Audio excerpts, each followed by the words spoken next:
Good morning, everybody. Welcome to Living Astrology with Janet Hickox.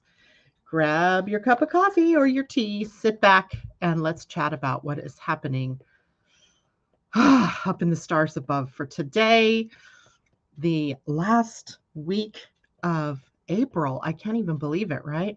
And what a week we have ahead. It's not necessarily a bad week. We just have a lot going on right now. And a lot of what is going on right now feels to me like it's treading water or swimming through the dark pools of water or the slogging through of mud, right? Slow, kind of, especially this morning, kind of a dreamy, sleepy kind of day. And a part of that is happening because we have so many planets in Pisces right now. And Pisces, a water sign. Pisces, a sign that also tends to bring us into that more contemplative or meditative state. And at this point in time, we have what we call a stellium of planets in Pisces. Today, we have the moon, Mars, Venus, Neptune, Jupiter. So we have 5 bodies that are in that sign, and 3 of them are inner planets. The only inner planet not in Pisces is Mercury. So we have the moon and Mars and Venus. And when we have the inner planets playing in, piling up sort of in a sign, what we get is a more personal expression of what those planets bring us. So we're going to look at Pisces in general this morning, but specifically to the moon. But anything that I'm saying about the moon, you might as well apply to what the other planets bring to it as well. And including the fact that Mars is in there, and Mars is a fire planet. It's the natural ruler of Aries and of Scorpio. It's the more traditional ruler of Scorpio energy. But when it gets into Pisces, Pisces is a sign that Mars likely loses patience with, right? Or the energy of Mars is confined. It is stacked inward, and in some people, I've noticed people with headaches, people just feeling sleepy, not wanting to get out of bed, feeling disillusioned, disappointed. That was a word that started coming up before. Let's see, I talked to you guys Friday morning. So as Friday afternoon wore on, I was hearing that from my clients. It's kind of interesting to see the words that start to appear in people's vocabulary around the planets and their placements. So it's one of those interesting things. Let's say good morning to everybody. Tom Wright, good morning. He's obviously off to a good start today. Good morning, Tom, and thank you for being here. Kajella, good morning to you. Awesome, Tanya, good to see you. Angela, Christine, hello, and it's great to see you. Debbie Tibbetts-Tumiel, I hope you had an awesome birthday weekend. Requiem for a Tuesday says hello. Christine Buckingham, good morning to you as well. And I'm sure there are others of you out there hiding behind the scenes. All good to me, but welcome for being, and thank you for being here. So let's take a look. First of all, let me give you kind of an idea of what we're going to talk about today. I think I'm going to hold off talking about the deeper pools of energy that relate to the solar eclipse until Friday, since the solar eclipse doesn't happen until Saturday. But we know that a solar eclipse is a new moon, and it's got more energy associated with it because it's sort of jacked up, right? It has much more push to it. But this isn't a full-on solar eclipse. This is a partial solar eclipse, which means that the sun will not be completely hidden. So for those people in the parts of the world where this is visible, you'll see the sun see the Earth's shadow across a part of the disk of the sun, not the whole thing. So it's not a coronal one or an annular solar eclipse. Astrologically, that means that we still get a glimpse at some of the egoic personality energies that we need in order to complete our missions. So I like that. And that particular solar eclipse has, new moon solar eclipse, has a conjunction to Venus and Jupiter. And I like that as well. Even if Uranus is in the mix, stirring the pot, as it were, I still think that that one is a pretty good solar eclipse for all of us. It reminds me that some of the things that we're experiencing today and into the next few days are fuel that will be added to the potential of what that new moon solar eclipse will be about. So take care now, right? Listen now and pay attention to what the signs are, what the things are that are opening up for you, as this is also the last week where all the planets are in forward motion, right? That gets broken up on Friday when Pluto changes direction. He's already been just hanging around at the same degree for a while, and he is going to start his retrograde phase on Friday the 29th. Now, it's not like there will be a huge change all in that day about how we deal with the work that we do or the things that we do in our lives. But what Pluto in retrograde does is tend to bring some of the power structures, the power struggles, the empowerment potential, the transformational energies inward. So, having been able to, for the last several months, to enact in the outer world some of the transformations that took place inwardly for us last year, now we are going to get another opportunity to take that Plutoan transformational energy and bring it inward to us. And likely you won't notice much, right? It's not like Uranus that comes to a planet, slams into it, and boom, right? Life changes. It's not like that. It's more subtle, but it's also more empowering. And in other words, you may feel a very powerful push from within to make some changes or to empower yourself or to look at where the power struggles are in your life. So we're going to talk about that more because I think that also is going to play into that new moon. And as well this week, Mercury enters into the shadow of the next retrograde cycle. And as we talk about here a lot, Mercury in retrograde is just something to be aware of. It's not, he does have the potential to upset people's communications or to just upset the natural way your day runs, right? By throwing little kinks into the ironworks, a traffic jam when you least expect it, or when you are, running late for an appointment. But that is something that we want to be paying attention to. The shadow period is often where we start to see where some of the snafus are, where are some of the things that we are going to have to deal with. And at this point, Mercury will enter the shadow in the sign of Taurus. And then later in the week, in fact, the same day Pluto turns retrograde, so Friday the 29th, then he will have pushed forward into Gemini, and it will be at the 4-degree mark of Gemini where he turns retrograde. So what that means is the reason we look at the shadow of the retrograde is because Mercury is entering into the degree span of the zodiac that he will be in retrograde in. So we get sort of the first hints of what's to come from tomorrow, or let's see, 26th. Yeah, tomorrow, from tomorrow. And then all the way through till it is on May 10th when he turns retrograde. So from tomorrow until May 10th, we're in the shadow period. So pay attention. What's going on? What are the potential loopholes? What are the potential problems? Where are the potentials for things to have to be changed, right? You're gonna know. And then on May 10th, he will retrograde back through those same degrees until he gets back to 26 degrees of Taurus. And then he'll turn back to direct motion and go forward through all of the same degrees. So the retrograde isn't necessarily a time for us to be scared or worried or, throw up our hands in defeat. No, it is a time to take charge of what it is that you see in your life that might need some changing. So, in the bigger, grander scheme of things, it isn't always a good time to start something new because there are potential problem points that you have to deal with before you can really do that with all confidence. But we're in the shadow part of it going into the solar eclipse, not the actual retrograde.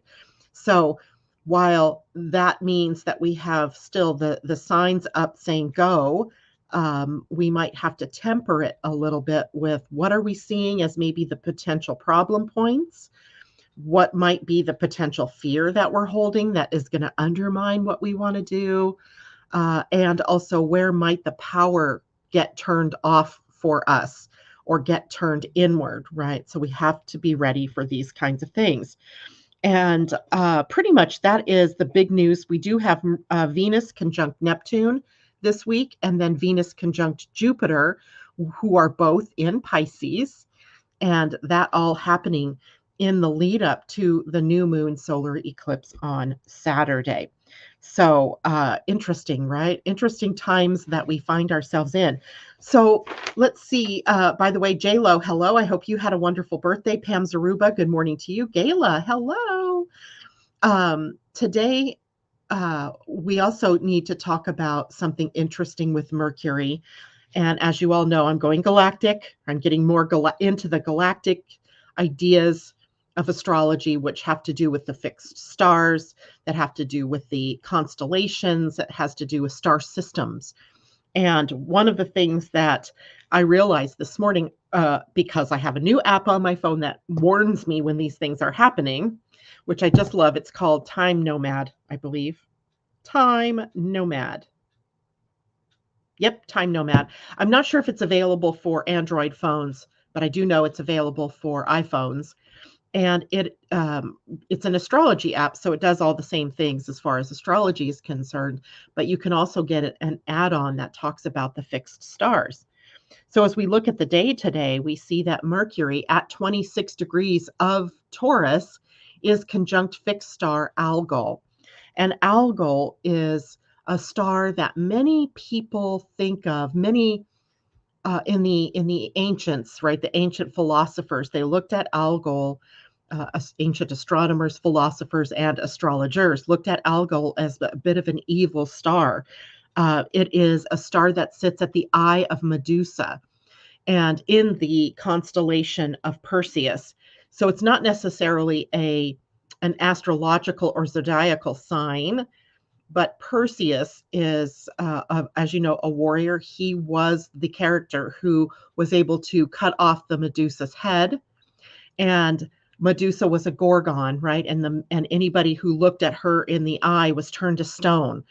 And it's such an interesting, theme when you think about it, because she was also one of the epitomes of the expression of women, of the power of women, the sexual power, the passionate power, the intuitive power, the creative power of the feminine, of the divine feminine, but also, of course, of women.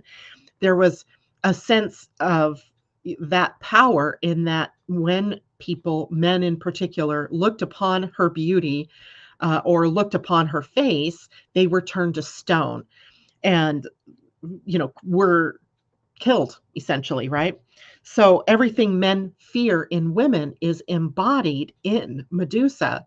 And the head of Medusa with the eye of the Gorgon there, the star Algol, promotes sort of that feeling of there's something to fear about the divine feminine.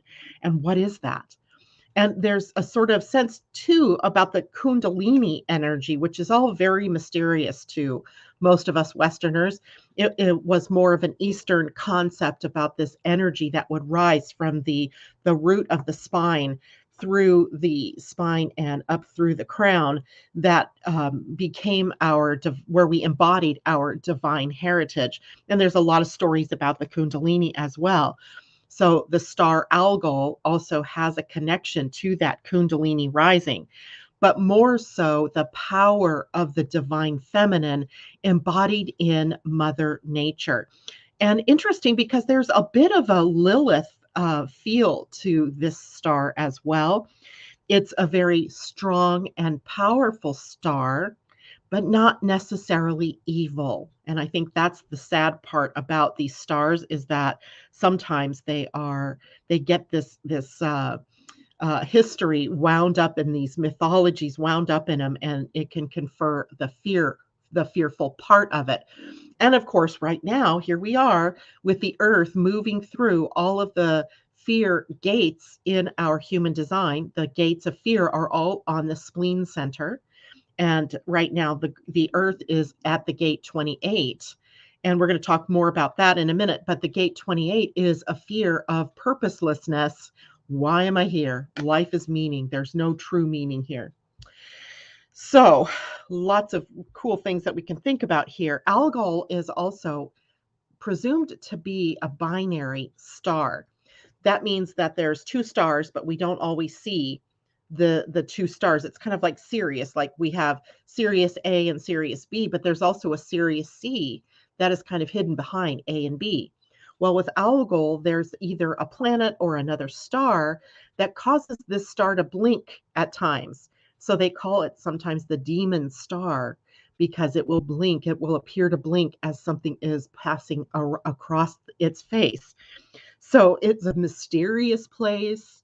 It is a fearful place, perhaps. It is a place filled with magic and wonder. And I want to bring up my star and planet combinations books with Bernadette Brady's. And so I can show it to you. I had Algol opened and then I dropped the book. Here we go. So you guys can see here is the constellation. This is Perseus, right? And here's the star Algol in the head of the Medusa, right? And that all occurs at 26 degrees of Taurus, the constellation of Taurus. And here we say, it says the principle of Algol, the head of the beast, right? They called the woman's head a beast. Intense, focused passion. Algol was called Ras Al Ghul by the Arabs, which means the head of the demon, and they considered this demon to be the wife of the devil. The Chinese called the star Same Shi, meaning piled up corpses. In Talmudic law, she is the first wife of Adam, Lilith, who left him because she refused to be submissive to his needs. Lilith then fled paradise and became a demon of the wind. She was considered a curse as she contained sexual pleasure and was the cause of all male wet dreams. Algol came to embody everything that men feared in the feminine. She is not the mother face of the goddess, but rather the passionate lover or the whore. The words. She is female Kundalini energy. This star contains immense female passion and power, or the potential power of Mother Nature, strong, but not evil. Now, the reason I bring that up is because that star is conjunct Mercury, or I should say Mercury is conjunct that star today. In fact, Mercury today is at 25 degrees, 12 minutes. As we move through the day and into tomorrow, he will exactly conjunct this star. But the life of this connection takes on some longevity due to the nature of the Mercury retrograde. And while Mercury will move beyond 26 degrees, this is a pivot point for the star. For the planet on this star. So the messages, which is Mercury brings us messages that we are receiving now and into likely until into June, right around June 3rd. So right around Tom's birthday are things that we really want to pay attention to. What is coming up? What is the communication that's coming from within? What are you hearing from outside of you that might be pertinent to what you need to do next, or where you need to go, or who you need to be? And it portends changes. Mercury is the messenger planet, but he moves fairly quickly. But guess what? He's slowing down. So we are stretching out the nature of change. The nature of fast movement might be the source of trouble in the next few weeks to the next couple of months. So we might want to slow down our roll long enough to really see what is happening, or to divine what is happening before we take big actions. This sign, or this planet in conjunction with Algol, bodes well for things like trade, or for marketing, or for business. It has a sense of humor that can make fun of itself when it falls flat on its face. So we have that potential as well. But also, because of the nature of Mercury, it has a duality about it, right? Mercury, as the ruler of Gemini, takes on duality or polarity, where there are the two sides of everything that we are going to be able to see.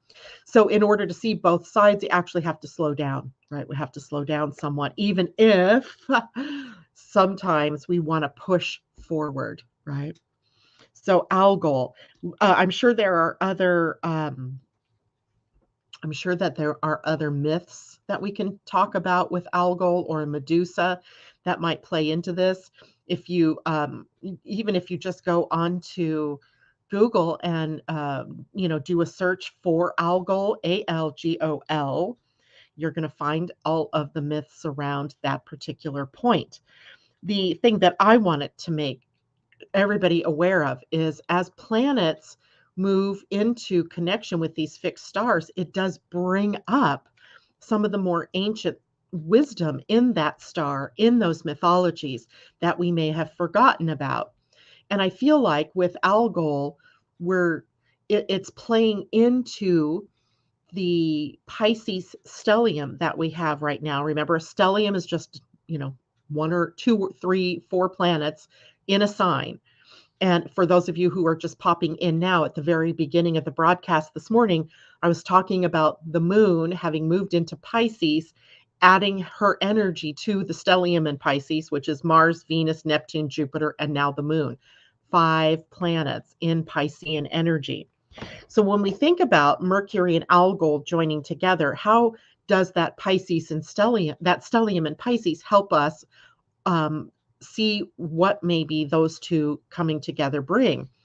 And I was thinking about that this morning because that stellium in Pisces brings up sensitivity for all of us, emotional sensitivity, psychic sensitivity, even the ability in some respects to see the future. So to read the morphogenetic fields, right? That the invisible lines of energy that grid the planet, that tie us or connect us to all beings on the planet, to the planet herself. And what information might we be able to discern if we really chose to tune in? We might be able to read the direction the winds are going to blow next, as far as where to apply our passion, right? Algol, passion. What it is that we have fear around. What are we holding ourselves back for? Remember that Pisces is also a sign that holds our victim energy, that holds the places where the savior complex is, that holds the places where our whole victim martyr sort of way of thinking or being on the planet is held. And it's not like, this is something for you to be guilty or shamed of, because guilt and shame only add fuel to the victim energy. This is about awareness and how can I use my passion and change to read not only the messages, but then take action on the messages, right, that are coming up from the divine. The high side of Pisces stellium, or a Pisces moon, or any one planet there, is about the ability to tap into compassion, right? And the love principles that are of a more humane or a higher humanity kind of connection. This is what I talk about as unconditional love, where we have forgiveness and understanding, tolerance and acceptance, and the concept of oneness that all lives in this universal loving energy of Pisces, right? It's all up in our faces right now. It's so fun. And as well, Pisces energy brings up confusion, partly because it has a Neptune rulership, a connection there. And part of the time, one of the fishes is swimming in the conscious, while the other one is swimming in the unconscious or subconscious. So at times we are taking this journey through both of those spheres, right? Where, where we might be feeling tired or unclear or confused, because maybe there are subconscious or unconscious stimulus coming up. And then later that can change. And now the fish is swimming through the conscious, and those things come up to the surface for us to deal with. And this can also play out in the dreams, our dreams, or in dreaminess, or in escape tendencies that we might have. So sleep might be disrupted at least for the next several days, or having already been disrupted for a lot of you. I've heard that too from a lot of people. But there's also joy in this. Piscean energy can bring us to the fact that if we're living from our passions, if we're living from what we love, if we're living from our truth, then we are able to connect to joy and bliss and to that bigger feeling, that swelling feeling of universal love. Right. I know some of you have felt that before, that big love, I call it, right? Where your heart just swells. You feel it as a rush almost of energy that then reaches out to the people around you, to the world around you. I've had that feeling on many occasions, and that's one of those feelings in Pisces where love just causes that beautiful swell of loving, giving, tolerance, acceptance, compassionate energy. There's also imagination energy here, imagination and fantasy and the ability to see in the mind's eye, if you will, what's possible, right? The dreaminess can become imagination. The potential negative aspect of this is that it just remains up in the imagination. It remains a fantasy. We actually have to do work to bring it into and ground it into the physical. And that's why you could look at the feet as being one of the body parts that are in the body that are associated with Pisces, right? The feet, bringing it down to the earth, setting it down on the ground. In the victimology of Piscean energy, the victim are things like defeatist attitudes, right? Where we just want to give up. And I think that also gets triggered a bit for some of us because the earth is sitting at the gate 28 in your human design, which is on the spleen center. It is a fear gate. And the fear is that all of this is meaningless, that there's no purpose to life, right? That I'm here struggling because I just don't know why, and why must I keep struggling, right? There's that, you can get into that sort of victim-y feeling. We can get defeated by life. And often that is a thing that we're dealing with at this point in time. Procrastination. I'll put off till tomorrow what I don't want to do today, which can then trigger panic attacks or anxieties that are born out of the fear or out of the victim energy that we're holding. Deception then being triggered, anxieties leading to perhaps addictions or disappointment. It was funny because that was a big word that I saw a lot of on Friday, was disappointment and disillusionment and dissatisfaction. That seemed to be like the precursor words. So maybe we will be dealing with some of that as well. Now, the high side of this in terms of what we can do for the physical being, one, keep your feet on the ground, right? Imagination is great, but if there's something in your imagination that keeps coming up that you're not taking action on, then this is a time to bring it into the earth, put it on the ground, right? Get it into action here on the physical planet.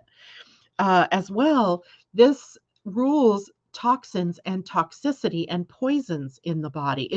It's the rulership of the lymphatic system, and the lymphatic system, of course, shuttles all of those poisons and toxins out of the body, or triggers the immune response in the body to be able to take care of what those toxins are. And those things may be up for everybody as well right now. It can be like an allergic reaction to something, right? The pollen is crazy this time of year, right? So we know, at least here in the Northern Hemisphere, but also things like molds and foods that we eat, or things that we've been drinking, or the environment that we find ourselves in might be toxic or poisonous to us. And your body may be responding to that through carrying on through the lymph system, or a trigger of your immune system, which can lead to many different things: colds, flus, just that malaise kind of feeling that we get.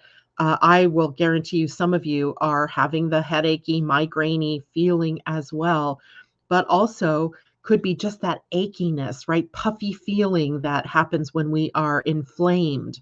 So, depending on your body, depending on your astrology, it may be showing up in other places in your body.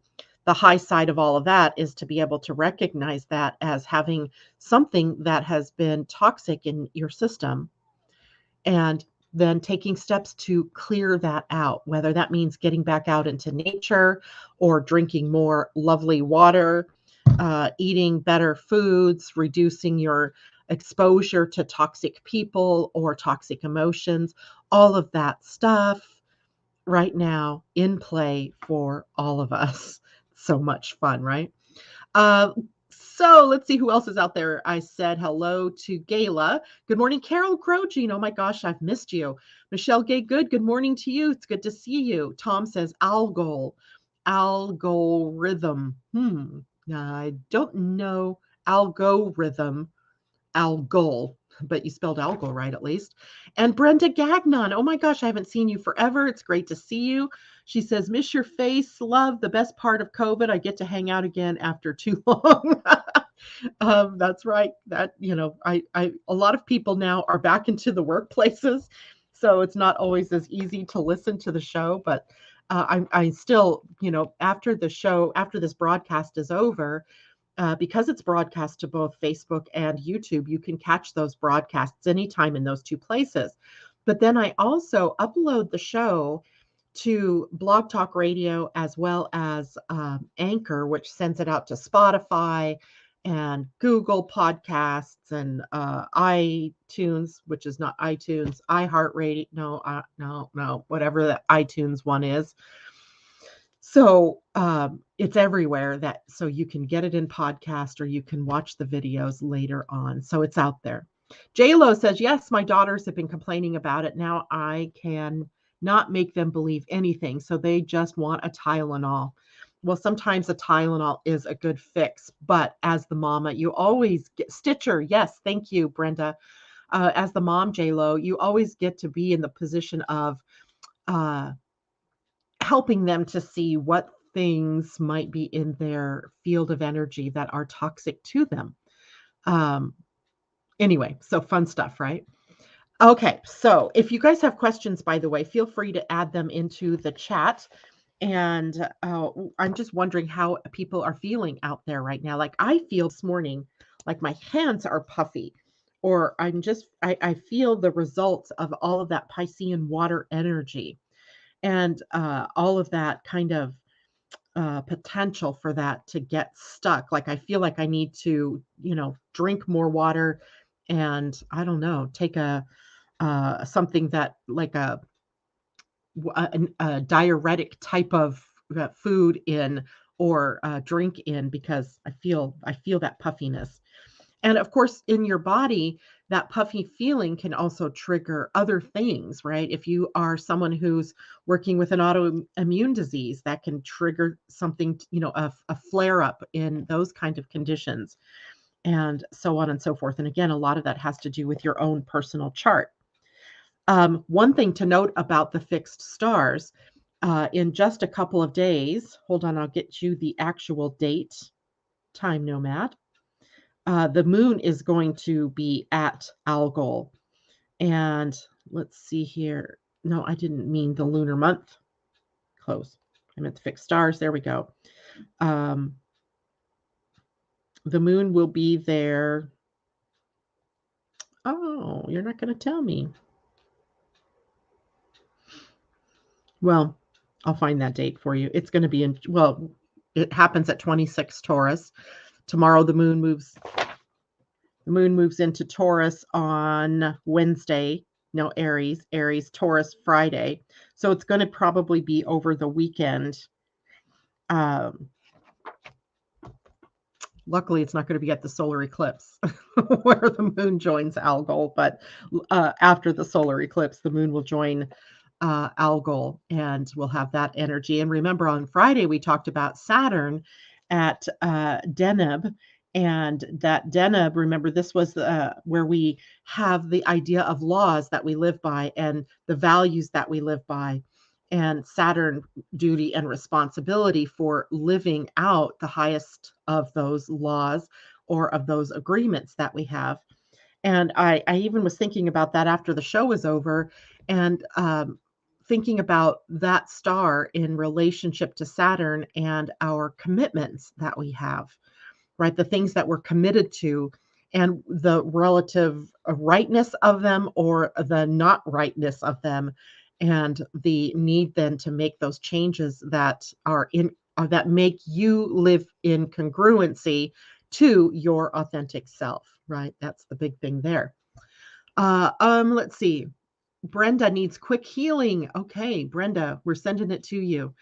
Gayla, dandelion tea is great. Yes, I knew there was something. Thanks, Gayla. Debbie, Tibbets, I'm having major elimination problems today, and painting is off too. Going to take a break and drink water and do much of nothing. I think that's probably a good idea.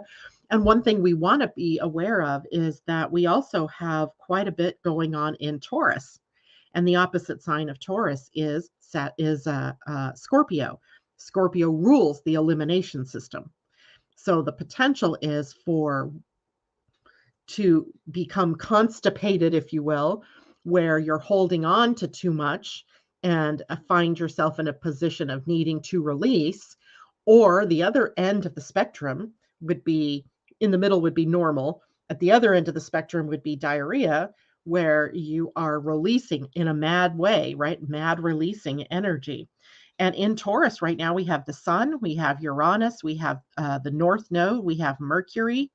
So we have, a sort of pseudo stellium in Taurus as well.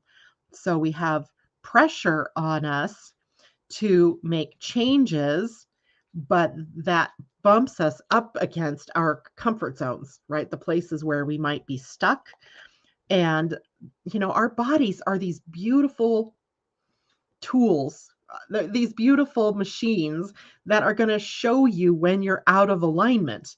It's like, you have your printer, let's say, and you're printing lots of stuff. And all of a sudden the printer starts, telling you that there's a paper jam, right? That machine is telling you, I have a problem, please fix me. Your body is telling you the same, right? Wherever your body is out of sync, it's information that you need to know, right? Your body is designed for health. Your body is designed to live for 120 years. Did you guys know that? Right? There's been some scientific stuff going on with Bruce Lipton and what is his name? Greg Braden.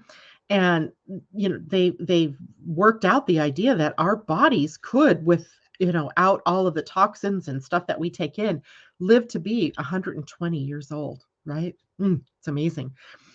So it's our opportunity now, right, to clear those things out, to let go of the baggage, if you will, right? The opposite sign, Scorpio, is where the South Node is. And the South Node is sort of the receptacle holding all of the things that we've experienced, the good, the bad, and the ugly. And in that, then, are the gifts and talents that we need to push outward toward the North Node, which is in Taurus. But that forces us to have to release as well, right? The releasing comes first so that we can be clean and clear and motivated to move over to the new energy. So that is happening. Brenda, you spent your life taking care of everyone. What does Janet need? What can we do for you? I'll tell you what you guys can do for me. Hit the thumbs up button, right? Share the video with your friends. Hit the like button if you're on Facebook, and do that, right? Do that. Because as I have been moving through the new things that I'm studying and working with people about, through Akashic Records and through soul work with people, I discovered that my own soul purpose is divine communication. So it's hard to have divine communication if you don't have people to talk to. So you people give me the group, the community to bounce my ideas off of, or to talk to about astrology or human design or gene keys or soul purpose or soul realignment, galactic astrology, my new favorite thing. And so that is what you can do to me, for me. Keep listening. Thank you, Brenda. That was a really sweet thing to say. And I just feel like sometimes, though, that, and I think that's normal. If you are a divine communicator, there may be times when you feel like no one's listening. And then I have to go quiet for a while and I have to figure out, well, am I not saying what people need to hear? Did I stray off of my divine purpose, which is literally as a channel of information coming in? So as on Friday, where I introduced the new soul alignment reading, and in that soul alignment reading, which I've discounted right now to $89 so that it's affordable, and it is jam-packed with information for you about your soul and about your soul's purpose, and how you can tell when your soul is aligned with that purpose, how you can tell when you've gone astray. And then sometimes some of you might even discover that it's gone into the dysfunctional side of the soul purpose. What is your soul's vibration level? What are you vibrating at? And what's the next level up? And how are you going to know when you get to that next level? And even a quick overview of what your soul group is. What group of souls from which galactic star system are you most aligned to, right? Or where you are most connected. And trust me when I say, doing this so far for both test clients, which haven't gotten that information yet because I'm still doing the realignment part of it as well. It has been so fascinating to see where everybody has been or what their soul group is. And it's not failed to shock me. It's not failed to go, oh, wow, it's amazing. It's amazing. And of course, the next step as I learn more is about doing galactic astrology readings. I'm going to give you your entire galactic history and what are the most important galactic markers that you need in this lifetime. Why did you come here now? Right? And how are you supposed to unleash your soul purpose in this lifetime? And then the last part will be soul realignment, which is where we take and realign you back to the information in the soul alignment. Is this is who you're supposed to be, right? This is how you're supposed to do what you're supposed to do. The soul realignment takes that, we compare the two, and we come to a realignment of that original soul alignment. I hope that makes sense. Soul realignment hasn't happened yet, right? I haven't gotten to that. I'm almost there, but I'm not quite ready to unleash that out there. But for the moment, a soul realignment reading will be very helpful in getting you to understand who you were, who did you come here to be. Now, the only prerequisite for that soul alignment reading is that you have had some kind of human design reading, whether it was a full-on reading or a basic reading. And it doesn't even have to have been with me. You just have to understand what your human design is, because we're pulling that together in your reading as well. So real quick, I'm going to go get the link so I can put it out there for everybody who might want that reading. And just fair warning, it's already booking out into the second week of May. And so I guess the footnote there is, if you're interested, take me up on it soon. Although that is not going to be a reading that goes away. Primarily because it's part of something called the Soul Discovery Experience. And all those pieces are being put together for everybody right now. So here is the link to do that. And oh yeah, you got to show it on the screen. Boom. There we go.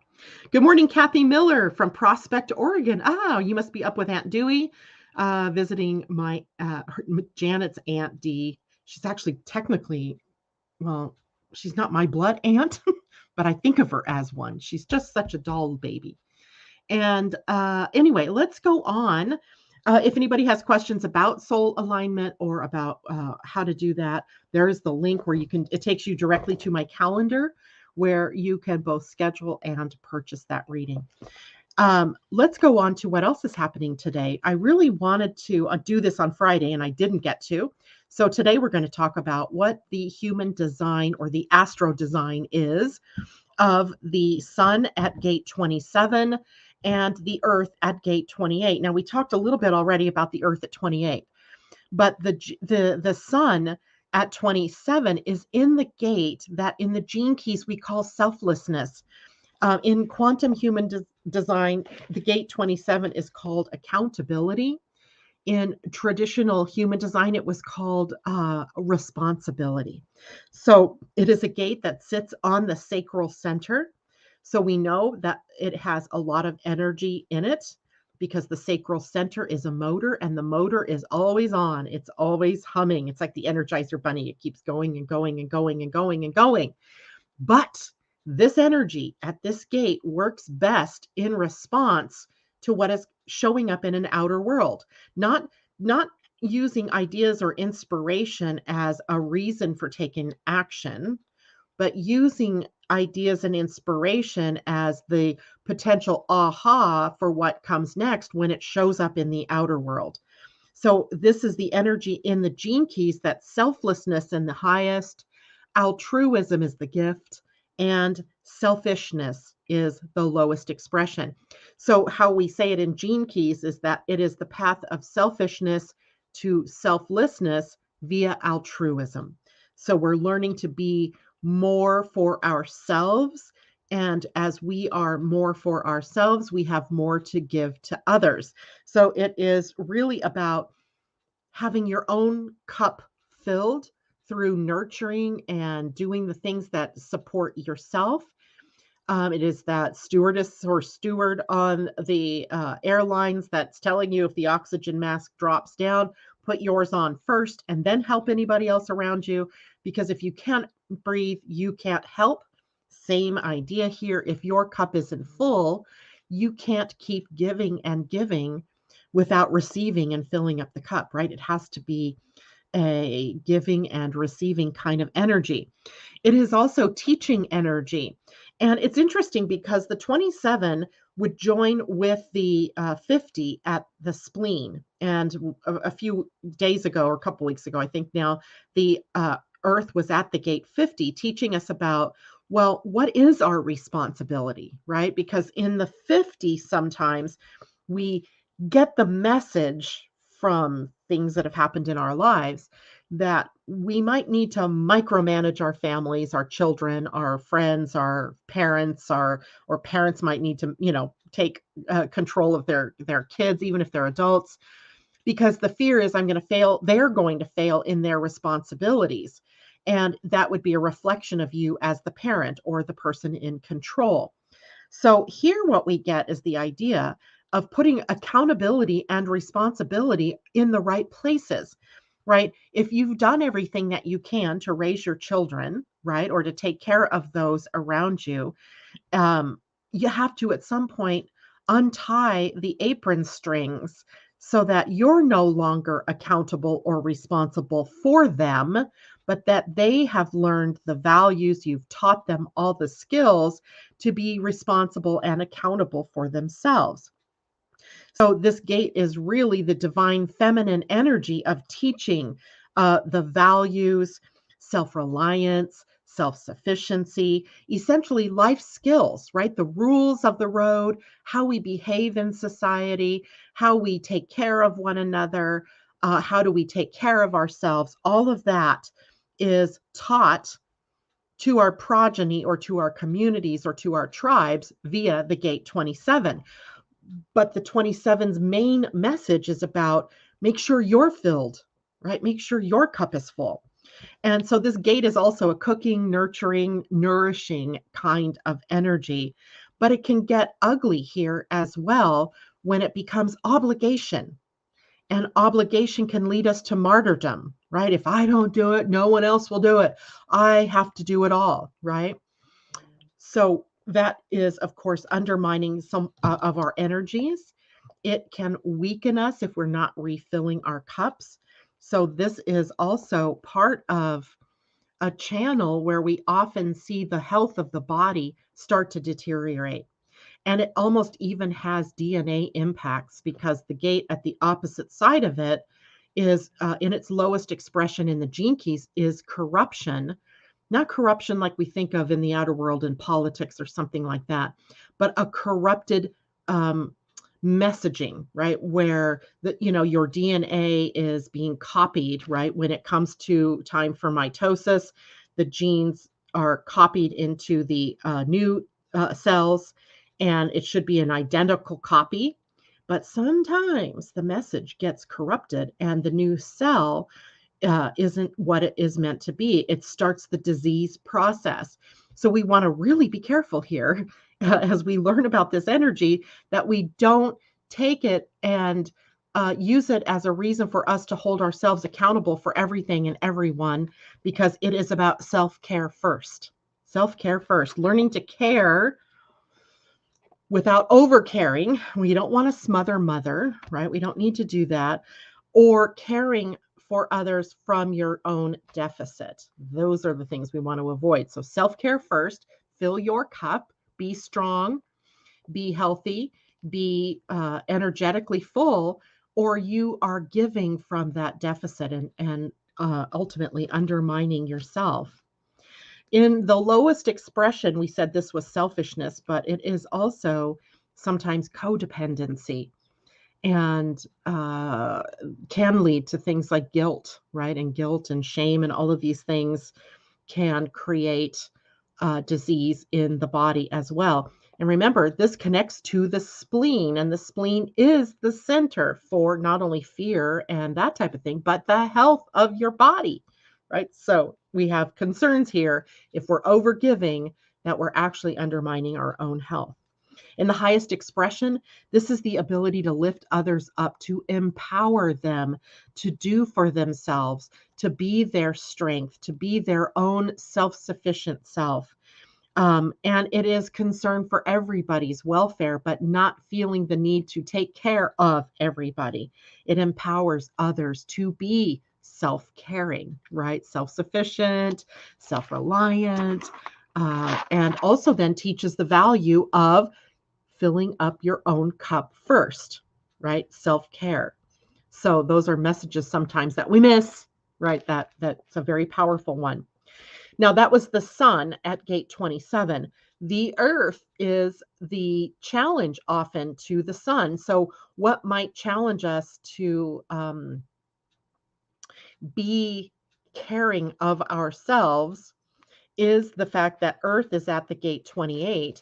And there's often here in this gate the challenge. So, if you are in the lowest energy of this gate, the 28, it is the purposelessness energy.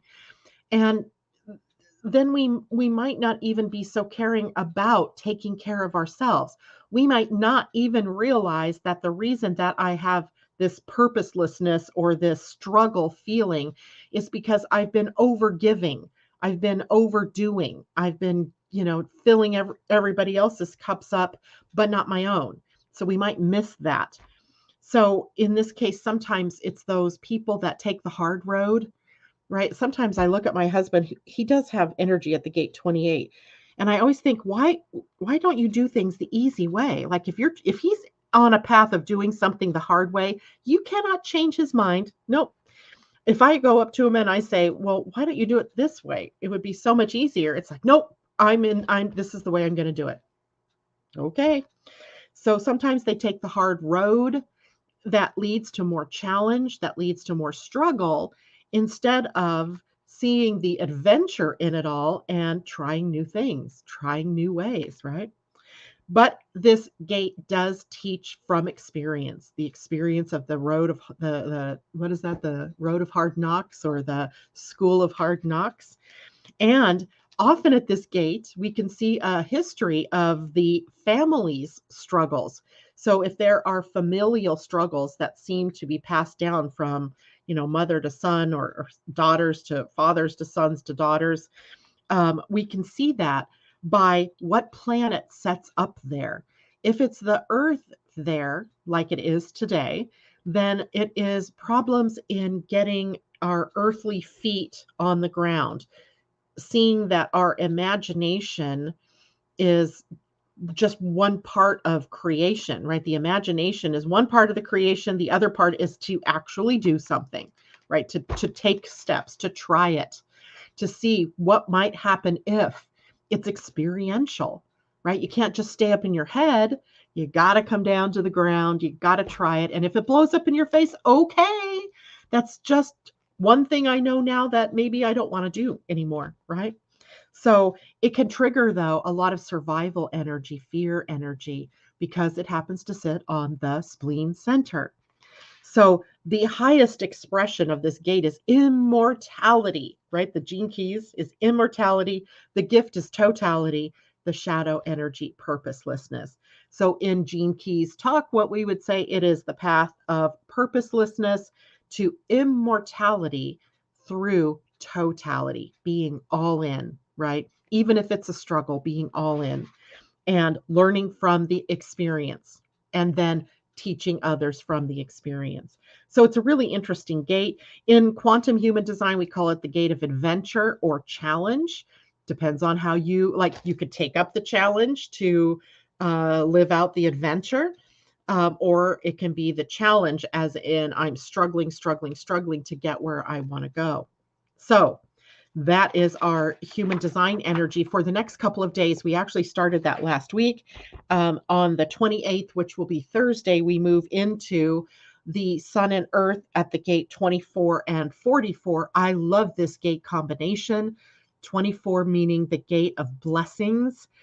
It is a gate of forgiveness, and it is a gate where we begin to retell the story of our experiences, because if we get enough distance and we can look back, we can see that everything has led us to this time for a reason, and we get to tell what and why and how that changed our lives. And then the Earth at the final gate of the spleen will be done with the spleen energies after May 3rd. And that will be the gate 44, which I think is going to be an interesting gate for us because it is often where we hold the fears of the past and the baggage that can come up as we take the next steps, as we move forward. We think we're moving forward fearlessly, and the first block we come to, or the first trigger we come to, brings up from the past all of the baggage, right? All of the stuff that happened or didn't happen in the way that we wanted it to happen. And we start the fear process of shutting down because now I'm afraid the past is going to repeat itself. So interesting week that we have coming up. We'll talk more about that if we can on Friday as well. And just to throw it out there, we are at 10 choosing energy today in the Pleiadian calendar. Remember the 10 on the week that we had Pia and Colin with us. Remember they talked about the 10 and how important that energy is, because whatever it is we're focused on at this point is what we are bringing into reality. So if you're focused on the negative, that's being empowered and energized to be your experience. If you're focused on the positive, then that is also being energized to move more towards your experience. And of course, then today we find ourselves at the path of choosing, right? That's the earth energy of the day, is choosing. And in the Mayan calendar, it was Ebb. And Ebb was the representation of the fork in the road, right? We come to a choice point. We can go right or we can go left. We can go to peace and joy and love, or we can go more to anger, disruption, and upset. Or you put that fork in the road in whatever is happening in your own life. Today is the day of choosing. Choosing. What will you choose, right? And we choose in many different ways, by what we're focused on in our emotions, by what we're focused on in our passion or our hearts, and also what we're focused on in our mental awareness or our thinking. So try to keep those all aligned with what you truly desire instead of what you don't want, right? You can use what you don't want as the comparison. Like if you're not sure what you want, you can use the don't want this as a way to see where you do want something. Okay. So that's the only time you can use that. And you let that one go as soon as you see it, right? If you're only using it for the contrast. Okay. That's not what I want. So that must mean I want this. And that's what I'm then going to focus my mind, my passion, and my emotions on. Totality, Kathleen, Mallory, good morning. I'll see you in just a little bit. So what else is going here? J-Lo, preach, Janet. So I can share the overgiving to my daughter. They do not listen to me. If your daughters are not listening, they're not ready to hear the message. If they're not ready to hear the message, you are wasting your time and your talent on trying to get them to listen.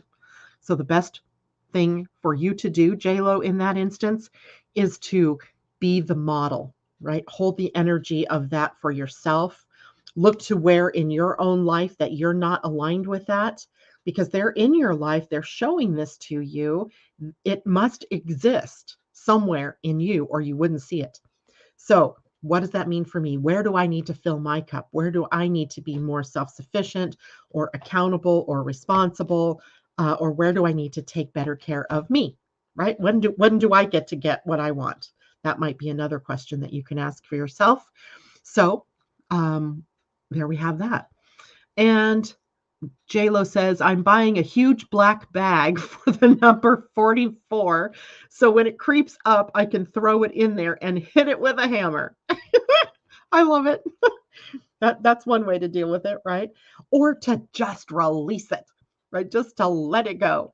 And I think, that Scorpio being the repository right now of the South Node, which is holding all of the baggage, I think next week might be a little bit of a trip, right? Because it's coming, the new moon solar eclipse is going to be happening with the Earth in that gate 44. So I think what we are going to do is we're trying to move forward fearlessly. We're going to hit bumps in the road of those old baggages, the things in the bag back here that we don't need in order to move forward. It could be fun. All right, guys, I can't believe an hour has gone by. Hopefully I got everything out that I wanted to talk about. I think I did. In the meantime, you guys have a great day. Oh, I should draw a card before I leave just for fun. Let's draw a galactic heritage card for us for this week. Let's see how living in alignment with the stars can be our model of the week ahead. We haven't done that in a while. I've had too much to talk about, I guess. Ooh, this one jumps out. Leaving home. Is it a Sasani life path of a parallel in a parallel world? Leaving home. 104, which is a 5. 5 is about constructive use of freedom, but also change, also taking steps forward. And let's see, that is an interesting one. I don't think we've had it before. So this card, the Essassani, a cross between humans and Zetas, eventually had to integrate all their lessons, evolve as a species, and leave home, walk into their own future and find their own path. Humanity is facing this challenge now as we struggle to find ourselves. You too are at this critical nexus point of evolution. This is a beautiful yet bittersweet place to be. You must do your spiritual homework, make conscious and courageous choices, and find your own path. Do not fear who you truly are. This represents the potential for a new birth and the importance of consciously creating your future starting now. There we go. There's no mistake, right? That card is perfect for all of us. All right. Now that brings me to a close. Take care, everybody. I will see you on Friday. Have a great week. Bye for now.